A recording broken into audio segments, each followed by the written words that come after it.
Before the World Series started, I had 3 big keys that I thought would decide the series. And while the series was about as close as you can get, I do think those 3 keys played a factor in how the Dodgers ended up winning. The first key I thought was the biggest one, and that was how the Blue Jays were going to get to the Dodgers starters.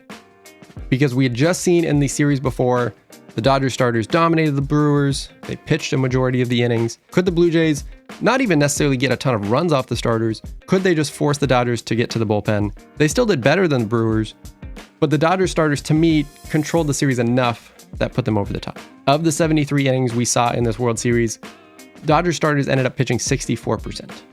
And that doesn't even count some of the guys that were in the bullpen that were starters. So this Dodgers bullpen, that was considered their biggest weakness, although they did show up in big moments in this series. The Blue Jays just weren't quite able to get to them enough. They did better than the Brewers, but not quite enough to put it over the top. The second key I had were who of the others would step up. For a majority of the series, I think the Blue Jays ended up having this advantage. Addison Barger, he ended up with a 1200 OPS. Ernie Clement had 12 hits in the 7 games, but when it mattered most, Miguel Rojas stepped up in the 9th inning, Andy Pages with a clutch catch, Max Muncy a few innings earlier with his home run. I think the Blue Jays probably had the advantage, but the Dodgers others did just enough that it helped them over the top. And then the last key I had was just Vlad versus Ohtani. And for the most part, I think I would call this a tie.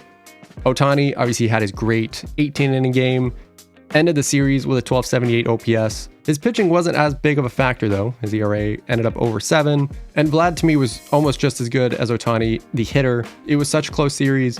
Really fun baseball, all 7 games. The Dodgers just barely did enough. And I don't really think there's one thing you can point to as to how they did it. Sometimes baseball just works out that way.